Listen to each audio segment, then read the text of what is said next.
Mayat na adlaw sa inyong tanan. Magandang umaga po sa inyong lahat. Ako po pala si Marcos Antonio Tisuyo at kasama ko po sa akin ay si Franz Canama at si Araceli Artuas.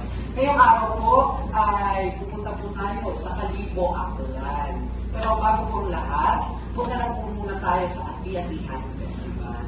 Para po at dahil pumunta na. Walang taga-take ng picture sa iyo. Ay, ayun pala. Ay!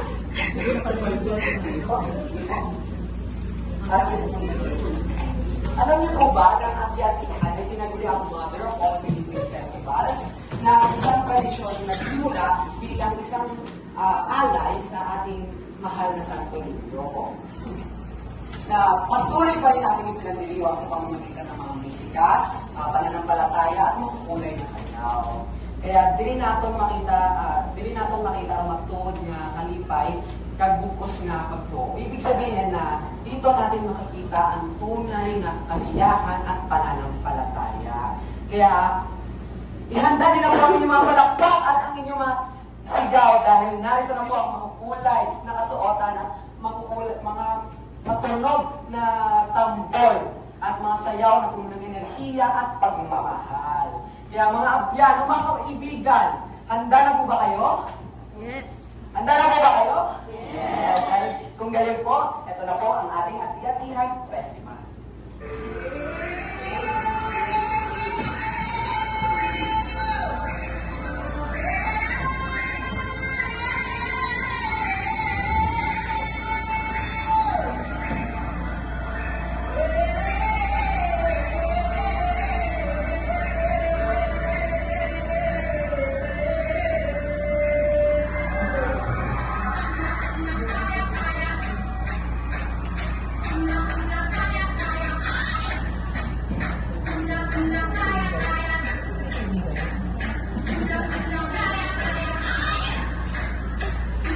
Dapat yung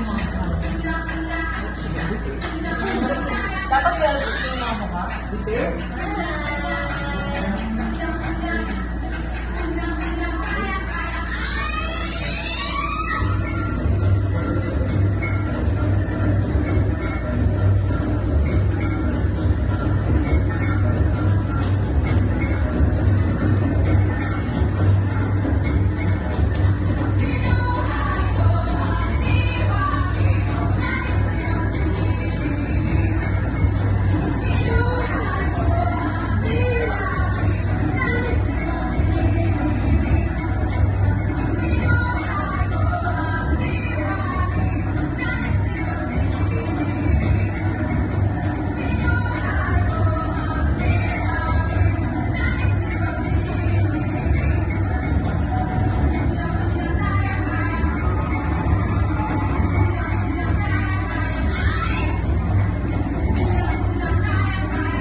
Malibot ang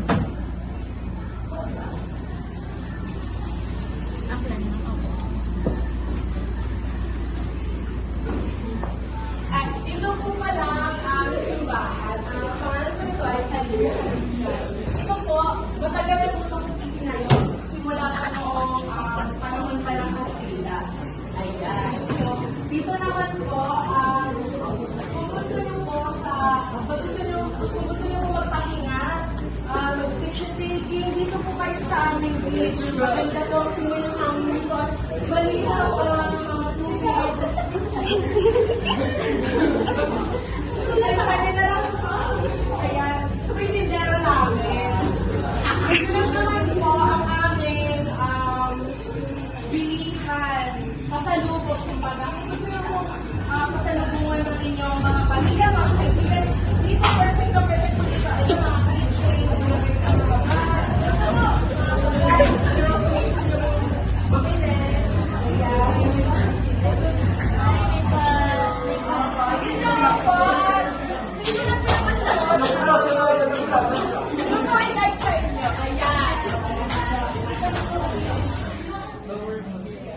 Yung kalit sa inyong tanan ko, ako ang post na manama, yung magiging tour guide ngayong araw po. So, kuha na sa ibigay ng alaman sa mga paborito niyong pagkain sa Aklan. Ang kaya po natin sa Ginako. Ito po yung Ginako. Ang makasapak ko po ay ito po pala. Para lang po siya tinola po, pero hindi na po siya regular po. May ano po siya, may mga buko po. Isa po yan. Yung mga vitamin po yan, yung buko, kahit mainit po yan, nakakahiling po yan. Sobrang ganda. Tanglad po, nakakatulong yan sa pag-natulog po natin. Pangalawa po ay yung pinirin po, tilapia. Sayaw, dito ang tilapia po yan, mga sakino po yan ay asin. Bagay sarap, ang palasa, parang sumarap. Yan. Sorry po, wala po kami tono, kaya di mo siya natin. Madami po yan po, yung stability sa ating katawan, hindi lang po para sa ating katawan, hindi para po sa ating kaisipan. Ito po, meron po tayong mga, ito po, yung buttered shrimp po namin. Ito pong buttered shrimp ay sobrang sarap po nito para po sa akin. Yan ba ang isa sa mga Opo. Buttered shrimp? Opo. Ginanduto yan? Opo. Buttered shrimp. Tapos, yung buttered shrimp po, madami po yung nutrients ko. Yung meron po siyang protina, zinc, vitamin B12, and wala po yan.